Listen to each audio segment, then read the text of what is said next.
Hi, everyone. Welcome to session 2 on church planting. In session 1, we talked about the why of church planting, which is really to fulfill Jesus' command to go and make more disciples, something that churches are uniquely equipped to do in the disciple making process. Today, in session 2, we're going to talk a little bit more about the why, but more about the how. How do churches go about planting churches that can then multiply and continue to make new disciples? Well, at the end of the last session, I asked you to think of a person that you know, that you care about, that does not attend church and maybe does not even know God, and how much that person would benefit from having a loving relationship with their creator. Do you still have that person in mind? Good. Okay, because I want to show you another chart. It's from the Barna Research Center. And here's what they say about that category of people that we talked about last time that do not attend church, kind of the unchurched. So of that 43% of people in America that do not attend church, 2 out of the 3 of those unchurched Americans say they are spiritual people. Think of that for a second. The majority of people in America who do not attend church consider themselves to still be spiritual. And more than half say that their faith, their personal faith, is very important to their life. And so I want you to notice that those who don't attend church, many of them still have an active faith. But are they being discipled? Are they being helped in a community, a faith community, to grow more deeply in their faith? And I want you to notice as well, 99% are aware of Christianity, and almost 70% hold a favorable view of Christianity, of the unchurched. So almost 7 out of 10 people who don't attend church think of Christianity and have a good feeling towards it. And yet, nearly half see no value in personally attending church. So what does that tell you? It tells you that in many ways the church has failed, that the problem is with the church and not with faith. People are open to faith.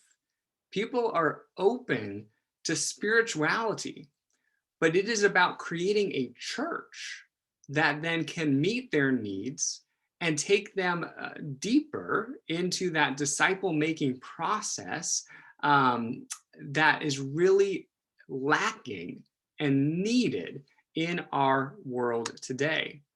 All right, so I'm going to stop that share for a second. Now, as we are looking at how to solve this problem of really the unchurched perception of the church, we want to realize that there's really no one size fits all when it comes to the church. You know, if we're creating or seeking to create a church that spiritual but not religious people may want to attend, we need to realize there's no one size fits all approach that is possible. Instead, a church must be specifically designed to reach the community in which it is planted. Now, yes, there are common characteristics that all churches or all healthy churches share. They share the gospel. They preach from God's word. They exemplify loving one's neighbor, right? These are characteristics that all churches should do. But then there's a lot in a church that should look different depending on its community and depending on who it is attempting to reach. A church that's planted in Denver, North Carolina is going to look different than a church that's planted in New York City. I mean, one place is more suburban, the other is a city, the largest of all cities here in America, at least. One is in the South and has some of the Southern culture, and the other's a northern city. One is a bit homogeneous, and the other is incredibly diverse. I mean, a church needs to take into consideration all of these things when thinking about the environment in which it is placed, because that's going to immediately impact how effective it can be in reaching the people around the church community. So what we're saying is we need to contextualize the gospel to a specific community and environment. Now, to be contextual is to create something that's based entirely on its context. So the question then becomes, well, what is your context? And to understand how to then take the gospel and contextualize it to make it speak into a particular context, then we need to understand all that we can about the context that we are thinking about planting a church into. So let's use an example. The example we're going to use is Lincolnton, North Carolina. The First Presbyterian Church of Lincolnton recently closed after 205 years of faithful ministry. And so let's go ahead and look at the area of Lincolnton, the context of Lincolnton, to say, what would a new church plant look like if it's going to be effective in reaching the community of Lincolnton? So I'm going to share my screen once again with you. And what you're going to now see is a demographic report. And what's helpful with demographics is it really gives you then a picture, a snapshot of what a particular community looks like. So this snapshot is within 5 miles of the church that was formerly the First Presbyterian Church of Lincolnton. Okay, we're looking at a 5-mile radius. Now, if you know anything of Lincolnton, you know that this Presbyterian church is located basically 1 block from downtown. So it's in the heart of the city center of Lincolnton. And so this then 5 miles encompasses, right, 5 miles around the downtown area. We're going to look at 12 insights. And these insights literally will give us an insight into the demographics around Lincolnton, the type of people who live there, so that the more we can learn about this population, the more effective we will be in contextualizing the gospel and the church experience to reach this population. So let's look at the first one. The first one is population and household trends. Don't worry, I'm not going to read all this for you. In fact, I will seek to go through this as briefly as I can while still being thorough. But what I want to show you is that basically the population is staying stable over, when you look at 2000 to 2029, it's grown a little bit, but it's basically the population is going to remain stable. That it goes to tell you it's not a booming area in terms of population growth like Denver is seeing right now, or even like Charlotte is seeing, but it's also not a decreasing area. It's not a place people are leaving. It's just a stable population center. So that's the first insight. Second insight shares with us racial and ethnic trends. So I want to draw your attention to this graph here. And what you'll see is that 78% of the population within 5 miles of the Lincolnton Church are white or Caucasian. 11% are Hispanic, Latino, and 8% are Black, African American. And so when we begin to think about the type of church we want to create, these are the sorts of things that begin to paint a picture of the community that we are seeking to reach. As you can see, they project over the next 5 years that the population of white Caucasian will decrease slightly, population of Hispanic Latino will increase slightly, but there's not a ton of change off of the statistics that we have right now. let's go ahead and look at age trends. Now, this is an interesting one, particularly on the second insight that I want to show you. So from here, on this side over here, you've got phases of life, all the way from ages 0 to 4, 5 to 17, your college people, your singles, your families, your enrichment years, right before you retire, and then your retirement group as well. And so what sorts of phases of life are people in who live in and around Lincolnton? Well, I want you to first look at 2019. The largest percentage of people living within 5 miles of the church are families and empty nesters. That's right here, about 25%, ages 35 to 54. So that's the largest group of people in our demographic area, families and empty nesters. The second largest group are those who are retired, about 18.5%. Now, that's interesting in its own sense to show you the makeup of the population. But notice that the families and empty nesters, they predict that over the next 10 years, that will decrease about 2%, whereas the retirement age will actually increase by almost 4%. So although in 10 years, families will still be the largest group in Lincolnton, the retired age group will be right behind as the fastest growing age group. The third largest age group are children, ages 5 to 17, which remains mostly stable around 15%. So as we think about what sort of demographic or population that a church would want to reach, we really would need to make some decisions to say, okay, are we going to focus a lot of energy and efforts on families? Are we going to focus a lot of energy and efforts on retirement opportunities, on children? What is it and where is it that we really want to focus our energies? I mean, ultimately, we want to be a church for everybody. But generally, that happens once a church is very established. But to get started, we need to start by really narrowing our focus onto one or two demographic groups. So this will be part of our ongoing conversation.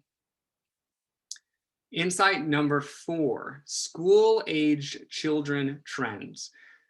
So this just shows you the trends of children in the area, and there's not much to learn from this one. They remain mostly stable. As we saw in the above graph, children will mostly stay the same in Lincolnton, and that kind of matches what we've seen from 2019 for the next 5 years. Insight number 5, household and family income trends. So what I want you to see here is that income is steadily rising, but it's not rising for everybody. Income is rising most for the higher paying jobs, starting at about $75,000 and up, and below that, it's actually decreasing. And so it's kind of a tale of two cities in some senses, where it does appear that higher paying jobs are coming to Lincolnton, which is a good thing, but that the lower wages are not necessarily keeping pace or increasing. And so that makes us think, what sort of a economy is Lincolnton creating, and where is the church then in the center of that? This is just one more graph that shows you that basically what we already looked at. Insight number 6, household and children trends. So this one is interesting, and I want to focus your attention right here on this graph, because this shows you that in 2019, there was about 69% of families with children, those were married couples. About 69% of families with children were married couples, and about 31% of families with children were single parent households. So as we're thinking about creating a church, I mean, that seems fairly high to me, percentage wise. And it may be that there's some opportunities there to create a ministry for single parents, or of a way to reach single parents that have unique needs in the Lincolnton area. So that could be a potential. Marital status trends. This one is interesting as well, because again, last year, about 52% right here of the population was married, but that over the next 5 years, since 2010, sorry, I should say, is decreasing 8.5%. So the amount of people who are married is decreasing in Lincolnton. The amount of people who have never been married is increasing by about 3.7%. And the amount of people who are divorced is increasing 3.6%. So in the Lincolnton area, we're seeing less people who are married, more people who are single, either by divorce or simply never being married. And so that again makes you think, is there an opportunity here to reach out to maybe singles? Is there a singles ministry that's happening in Lincolnton or not? Is there a need there? We'll go down to the insight number 8, adult educational attainment. This just shows you the education level of a given area. And so the blue represents our study area in Lincolnton, and the red represents the state of North Carolina as a whole. And so you can see this area of Lincolnton is based, compared to statewide, slightly probably less educated as a whole. Less than ninth grade is about 8% versus about 5% statewide average. Some high school is 12% versus 8%. A high school diploma, meaning that's all they've reached, is 31% versus 26% statewide. Some college is about 25%. And then an associate's degree is 8%. And this is where then the state begins to start increasing versus Lincolnton. They're about 9%. A bachelor degree is 10% versus 19%. And graduate degree is 4% versus almost 11%. So that shows you just a little bit of the kind of education level compared to the state. Now let's look at population by employment. And so again, now red shows our study area and blue shows North Carolina as a whole. And North Carolina as a whole is about like 63% white collar. But in our study area, that's quite a bit lower. It's more half and half between blue collar and white collar jobs. You can see some of the jobs that are well above state average, such as construction, such as healthcare support, such as office administration, production transportation, and at about state average, protective. So this just gives you a glimpse of some of the jobs that are in this Lincolnton area.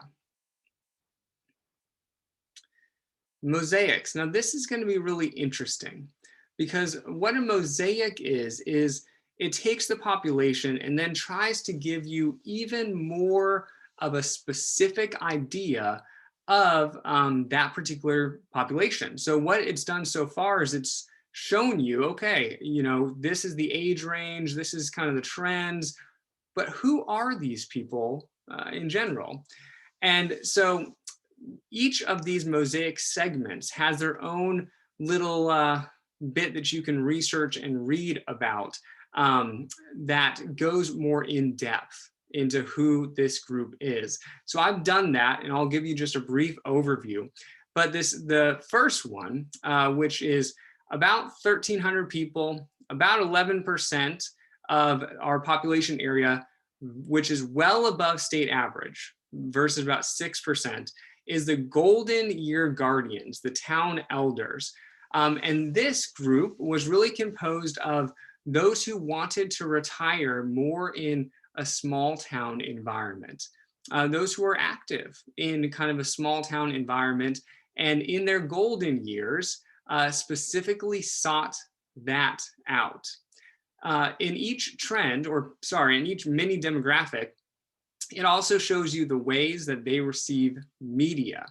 And the Golden Year Guardians, they have a very, very high percentage of receiving like postcards or physical mail. That's how you can get in touch with this age group. They were very, very low on email, on internet, social media. That would not be the best way to get in touch with this group. Your second largest group, 8.5%, compared to about 5% statewide, is your singles and starters, the digital dependents. This is about the opposite of what we just looked at. This is a highly tech savvy group, whereas if you're looking to get in touch with them, don't mail them anything. Instead, you need to be sophisticated online in a social media approach, through email, all of that. Singles and starters, they are single people who are just starting out in their career. They are not, established yet, but they are beginning their career journey. And then you've got, families in motion, which are these families that we talked about.